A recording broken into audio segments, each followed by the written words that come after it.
بسم الله الرحمن الرحيم. ازيكم يا حبايب قلبي؟ عاملين ايه؟ يا رب دايما تكونوا بخير وفي احسن حال. وحشتون. يلا بقى مع بعض النهارده كده نعمل غدا مظبوط يعني يكفي فردين كده، وممكن يكفي 3، ممكن يكفي 4، بس يعني ايه على حسب يعني الناس اللي بتاكل. احنا معانا ما شاء الله هنعمل النهارده اكل يكفي 4 افراد، بس هو فردين 2 اللي هياكلوا يعني. آه هنبدأ مع بعض كده، بس قبل ما نخش في الفيديو ما تنسيش لايك وشير واشتراك في القناة عشان يوصلكم منه كل جديد، ودعوة حلوة من قلبكم لمملوكة ربنا يشفيها ويزعل عنها ويا رب يطمنا عليها، لان بجد احنا في مرحلة دلوقتي صعبة جدا جدا جدا. هي تعبانة وفي تحاليل كده هتطلع قريب. ادعولي يعني. يلا الحمد لله. هنا الحلة التانية اللي هي دي هنحط فيها هنا ايه؟ طبعا انا حطيت فيها زيت القدح. الحلة دي زي ما قلت لكم كده اقطع بصلتين والثوم. الثوم انا مقطعاها شرايح بسيطة جدا. بس البصلتين طبعا انا بجيب بصل صغير لان انا فرد واحد. بحط بصلتين، يعني انت لو عندك بصل كبير حطي بصلين. ده احنا هنعمل فيها ايه؟ المكرونة بتحب الثوم اكتر من البصل، بس البصل برضه ما يستغناش عنه لان بيديها طعم جميل. اهو لسان العصفور انت كتري الزيت بتاعه شويه، وبعد كده ايه لما تحمريه صفيه عشان يديك اللون الذهبي الجميل. على ما البصلايه تتحمر كده ولسان العصفور ياخد لون. طبعا البصلايه مش هنحمرها قوي لان صلصه المكرونه ببقى حابه البصلايه تبقى باينه فيها شويه. على ما تاخد لون كده وتظبط نفسها نكون احنا قطعنا ايه؟ جزرايه وبصلايه وطماطم. انا عاوزهم بيبقوا يعني ايه لما بتعملوهم زي شوربه كده من لسان العصفور بيبقى كأنك حاطه فيها شوربه واحسن. طبعا مش هاخد من شوربه الفراخ عشان حاطه شوربه الفراخ تبقى على قد اللي انا هعمله كده، تبقى مسبكه وتقيله وحلوه كده عشان يبقى لها طعم ايه مختلف كده. هنا دي الصلصه دي للمكرونه زي ما قلت لكم كده، كتروا الثوم فيها وحط بصلايه او بصلتين. في ناس بقى اللي ما بتحبش البصل فيها الثوم برضه بيبقى مخلي الصلصه بتاعتها زي الفل. يلا كده ايه هحمرهم، هقطع البصلايه كده نشوف بقى نكمل مع بعض، نشوف الدنيا هتعمل ايه ولا هنرسل. خليكم معايا وهتروحوا. بصي يا حبيبتي، لسه طبعا لسان العصفور ما خدش اللون الطبيعي، بس كده ايه البصلايه بتاعتي خدت اللون اللي انا محتاجاه اللي هو اللون الذهبي الفاتح. عندي بقى هنا صلصه وحجمات الحاجات على فكره مش عايزه تسيب البصرمات كده يا حبيبتي. بكسر الصلصه بتاعتي. طبعا انا بطلع الصلصه ما تبقاش عايزاها ايه تفك كلها عشان طبعا بركبها تاني في الفريزر. لما بتفك كلها كده ترجع تتحط في الفريزر ما بتبقاش يعني ايه كده كويسه. هبقى عايزه اسيبها في كده انزل منها بس على قد ما عايزه كده وخلاص.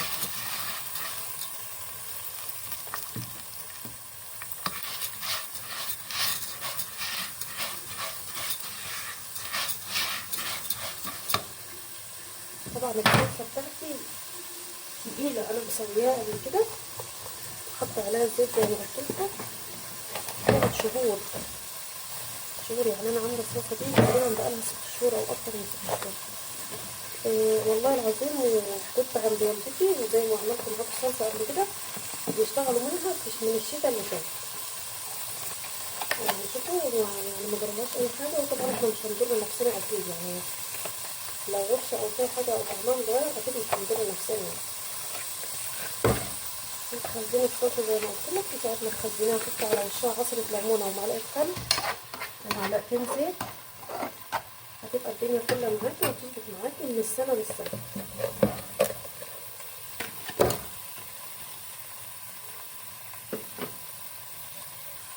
بصي يا حبايب قلبي الصلصه بتاعتي اهي ما شاء الله لا قوه الا بالله. هعمل فيها ايه كيس مكرونه اللي هو الاسباجيتي. طبعا زي ما قلت لكم الصلصه تحط لها البهارات بتاعتها بعد ما تفك كده وتظبط نفسها وتبقى خلاص استوت، عشان البهارات ايه تفضل ريحتها وطعمها جميل فيها. كده اللسان العصفور بتاعي خد اللون الطبيعي اللي انا عايزاه. هنزل عليه زي ما قلت لكم بصلايه وطماطمايه وجزرايه واسيبهم معاه شويه ياخدوا لون كمان اهو. الكبسه دي بتديله طعم المرقه بالظبط، مرقه الفراخ. وطبعا هنحط عليها كبشه ولا حاجه منها، بس ايه اما نيجي بقى ايه نسخنه.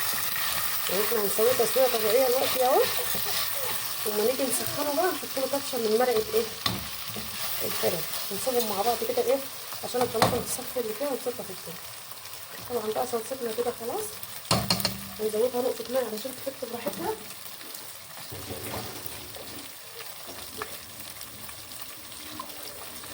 بس ونسيبها بقى تحط براحتها تستوي على ما نغسل الفراخ بتاعتنا، ونرجع تاني يكون ايه الصلصه اتسبكت كده والدنيا اتظبطت. نغطي عليها بقى ونسيبها لما تتسبك مع البصلايه والثوم وبراحتها، وبعد كده ننزل عليها ايه بالبهارات. طبعا انا سلقت المكرونه لان طبعا كلكم شطار وزي الفل ومش محتاجين ايه ان انا اوريكم انا بسلق المكرونه. وبرده اللي مش عارف تتسلق ازاي هتحط شويه كمون بتاع شويه ملح اسفه وشويه زيت في نص الحله ميه، وتسيبهم لما يغلوا، وبعد كده تنزلي بالمكرونه بتاعتك بالظبط 7 دقايق على النار للمكرونه اللي هي ايه اللي هتتعمل حمرا. 7 دقايق بالظبط. للمكرونه اللي هتتعمل بشاميل حوالي 5 دقايق، لان طبعا بتتحط في الفرن وبتتسوى وكده. هنظبط الدنيا كده وارجع لكم تاني. هنا بقى يا حبايب قلبي كده اللسان مع الطماطم خدت التشويحه المظبوطه كده، وننزل عليه بقى بشويه ملح. الملح حسب الرغبه طبعا. خدوا بالكم الاكل ده انا مش هاكل منه، مش هاكل منه. انا زي ما قلت لكم انا كنت عامله، لا ما قلتش لسه، انا اسفه. هنحط حبايتين فلفل اسود وحبايتين ايه حبهان بس. الاكل ده كله بالرجيم ما ينفعش، الدايت ما ينفعش. يوم مفتوح اوكي، يوم فري لما تبقي فاتحه فيه ان انت تاكلي اوكي مفيش مشكله. برضو لو كلتي تاكلي بكميات بسيطه، بس بكميات بسيطه تبقي مخففه بقى ايه الزيت بتاعها كده وظبطه الدنيا علشان الدنيا ما تبص منك. ننزل بقى بالميه بتاعتنا اهي ونحط له بالظبط الكيس اللي زي اطفال بياخد 3 كوبايات ميه، 3 كوبايات ميه تغلي غلوتين وتطفي النار. هو بقى مع نفسه ايه يشرب الميه ويستوي اهو. عملت شوربه ولا ما عملتش؟ احلى شوربه، عملت احلى شوربه او احلى مرقه على حسب ما بتحبي. كده تمام اوكي. لسان العصفور اهو هنسيبه ياخد غلوتين 3 كده عشان بس الجزر والطماطم والحاجات اللي فيه دي، وبعد كده نسيبه. هتيجي تغرفيه هتلاقيه ناشف. بس للاسف الطلب عليه النهارده بقى عايزه شوربه لسان العصفور، مش عايزه لسان العصفور ناشف. لو لسان العصفور ناشف هنحط عليه معلقه صلصه وبصلايه، وهو بعد ما يتحمر وياخد صدمه وبعد كده نعقده زي الرز بالظبط ويطلع معاكي مفرفر وجميل وزي الفل. كده لسان العصفور هنديله 3 غلوات على النار وهنطفي عليه ونسيبه ناشف. وما نيجي نسخنه معلقتين بتاع كبشتين مرقه من بتاع الفراخ اللي احنا هنطبخها نحطهم عليه ونديله غلوه ونغرف على طول في الحاجات اللي بنقدم فيها بقى ايا كان بقى طبسيه فنجان مج زي ما انت عايزه تغرفيها هتغرفيها. بس هنا غير كده ايه نسيبهم بقى يستووا ويظبطوا ونغسل اللحمه ونرجع مع بعض. بصي يا حبايبي قد كده خلاص الصلصه بتاعتنا اتظبطت كده زي الفل. حطيت لها حبهان وحطيت لها فلفل اسود وحطيت لها ملح وحطيت لها كمون وكده بقت فل. هنا بقى سلقه المكرونه بتاعتي. هعمل ايه قبل ما احط المكرونه؟ نحط المكرونه قولوا لي اعمل ايه بسرعه، رد عليا بسرعه بسرعه بسرعه. مثلا ايه نص المج ده اهو ميه بس كده. شكرا الله سعيكم. التكه دي بقى بتخلي المكرونه معاكي تلاقيها ايه جوسي كده وجميله، تلاقيها سايبه كده وتلاقيها بقى الصلصه باينه فيها اسفه وزي الفل. طبعا الصلصه تقيله جدا، سيبها تاخد غلوه بس عشان شويه الميه دول. وطبعا وانت بتحطي الملح والبهارات بتاعتك تبقى عامله حساب التكه الاخيره دي اللي هي شويه الميه.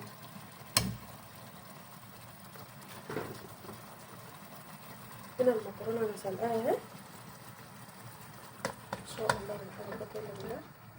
طبعا زي ما قلت لكم الاكل ده يكفي 4 افراد. 4 افراد بقى ايه 4 افراد واكل يعني، مش 4 افراد ان هم يبقوا قايمين يا دوبك كده، لا اكل محترم هيشبعوا وهيفيدوهم. قلبي مكرونتك بقى كده وهدي نارك 5 دقايق بالظبط، لان طبعا زي ما قلت لكم المكرونه بتبقى واخده ايه السوا المظبوط بتاعها عشان ما تشربش الصلصه وتبقى ناشفه. اسفه على الصوت، مملوكه بقى ايه اليومين دول زي ما قلت لكم كده تعبانه ومزاجها مش حلو. شوفوا زي ما قلت لكم تلاقوها ايه ما شاء الله مزحلقه، تلاقوا المكرونه مزحلقه. المهم قبل ما ندخل في بقيه الفيديو بقى، ما تنسوش اللايك والشير وتشتركوا معايا في القناه عشان يوصلكم مني كل جديد، ونفسي في كومنتات حلوه كده تسيبوها لي عشان انا بحب دعمكم جدا جدا. بفرح قوي قوي قوي لما بيجيلي كومنتات منكم، بحس ان انا يعني ايه مرتاحه نفسيا كده، ودعمكم ده شرف ليا وحاجه هشيلها لكم فوق راسي عمري ما هنساها لكم ابدا. هنا المكرونه هتاخد 5 دقايق بالظبط على النار عشان بس تاخد طعم الصلصه بتاعتها ونطفي عنها، وكده لسان العصفور تمام زي ما قلت لكم. هشيله برده من على النار ونبدا بقى ايه نعمل اللحمه بتاعتنا. طبعا انا كنت طبخت زي ما قلت لكم لحمه لي انا، بس ايه الغدا دوت قلنا زي ما قلنا كده بدل ما اتغدى لوحدي النهارده هنبقى ايه فردين، فطبعا لازم اعمل اكل بزياده واللي يفيد عندي مش مشكله. الحبايب برضه هياكلوه يعني ما تقلقوش، يعني هيبقى في حبايب هياكلوا. ربنا يوسع رزقكم دايما كده وتفرحوا الناس، ربنا يرضيكم زي ما بترضوا الناس. انا فتحت فيها صلصتين من تحت بس ساعة ما ايه هتشرب مع بعضها كده هتبقى فل. بصوا يا حبايب قلبي، هنا حله سخناها على النار اهو، هنا الطشه دي